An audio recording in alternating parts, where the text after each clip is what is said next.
L-għada ta' summit ta' ġurnata bejn il-mexxejja tal-Unjoni Ewropea, il-Prim Ministru Robert Abela qal li jinsab sodisfatt li ntlaħaq qbil dwar l-ogħla karigi fl-istituzzjonijiet Ewropej minħabba li qal li bekk il-gvernijiet Ewropej jistgħu mill-ewwel jaħdmu biex jindirizzaw il-prijoritajiet tan-nies.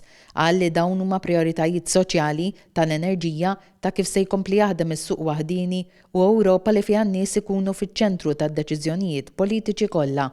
Il-ħaqna ftehim dwar it-tlet karigi tant importanti, ġifieri dik ta' President tal-Kunsill Ewropew, President tal-Kummissjoni Ewropea li issa naturalment tmur ukoll għal vot quddiem il-Parlament Ewropew kif ukoll fil-kariga ta' HRVP fejn forsi f'din il-kariga tal-aħħar issemmit minn diversi individwi hemmhekk l-importanza wkoll illi tingħata attenzjoni speċifika lill-Mediterran, dik pożizzjoni li aħna ninaqdu magħha naturalment ukoll imbagħad dwar il-kariga ta' President tal-Parlament Ewropew dik teknikament ma kienx parti mid-diskussjonijiet tal-bieraħ għaliex teżorbita mill-funzjonijiet tal-Kunsill Ewropew, però diġà kienet parti mid-diskussjonijiet bejn il-familji politiċi u hemm ukoll qbil dwar min għandha tkun id-detentriċi ta' dik il-kariga sodisfatt ferm ukoll. Dwar l-adozzjoni tal-Aġenda Strateġika l-5 snin li ġejjin, Dr. Abela sostna li Malta dejjem enfasizzat li n-negozji żaru medji huma s-sinsla tal-ekonomija Maltija. Abela qal li fil-qasam tal-farmaceutika fuq livell Ewropew, Malta dejjem enfasizzat li s-suq waħdini għandu jaħdem l-istess u ġust anke ma' pajjiżi żgħar bħal Malta. Dwar il-kompetittività wkoll, il-Prim Ministru semma żewġ qalbiet li ġew indirizzati fis-summit, waħda diġitali u oħra ambjentali, qal li l-inkwiet tal-popli madwar l-Ewropa u li l-peace se jerfgħu iċ-ċittadin.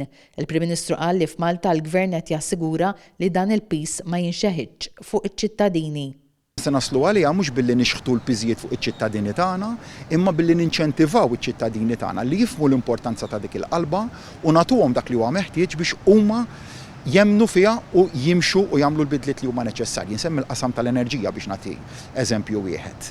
Kien hemm ħafna diċeriji, aħna l-politika tagħna hemmhekk hija ċara, waħda ta' sosten, waħda li nibqgħu nipprovdu l-istabbilità li hija meħtieġa għall-familji tagħna, għan-negozji tagħna, l-imprendituri. L-attenzjoni issa tmur fuq il-Parlament Ewropew fejn f'nofs Lulju li ġej se jittieħed il-vot fuq in-nomini ta' Ursula von der Leyen u ta' Kaja Kallas. Ta' min jinnota li dan is-Summit Ewropew sar ftit jiem qabel mal-Ungerija tieħu f'idea l-Presidenza tal-Kunsill tal-Unjoni Ewropea.